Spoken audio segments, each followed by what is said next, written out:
Hey, welcome to the Anderson system. This is Adam, and I'm blending with Ben right now. And so today we're going to talk about accepting yourself as a DID system. Having dissociative identity disorder can be hard to accept. Sometimes it's hard to accept yourself when you deal with this disorder because this disorder feels like it's not normal and that normal people don't have multiple consciousnesses actually running through their brain or actually switching out into different personality states. But even though it may not be commonplace for that to happen, doesn't mean you have to feel like you are different than other people just because your brain operates at a different level because of trauma. The reason why we have dissociative identity disorder is because of trauma, of the things of the past that we're still trying to process. And so to accept yourself as a system has to be a personal thing that you do.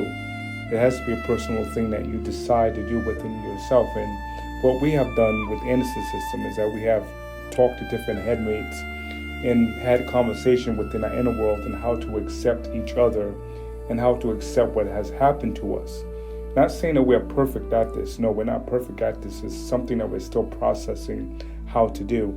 But to accept yourself as a system, I will say it's a journey more than trying to reach a destination of full acceptance.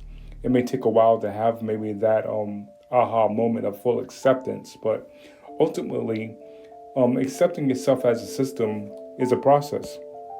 It's a process of loving yourself. It's a process of forgiving yourself. And when I say forgiving yourself, it can be really hard to forgive yourself too because of what happened to you. You may be thinking, well, it was my fault, and it was not your fault.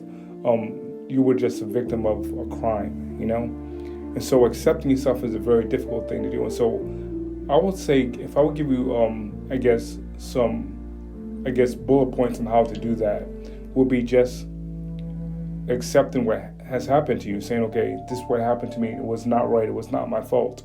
And I'm not saying you have to push yourself to move on from that, but almost like give yourself to permission to understand it's not your fault. Give yourself the permission to say, you know what, this is not my fault.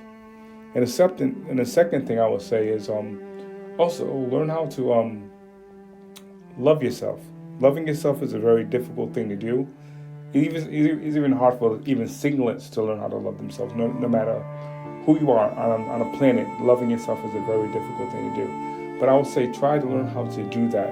And I don't have any bullet points on how you can love yourself. That's something you have to discuss within your own system.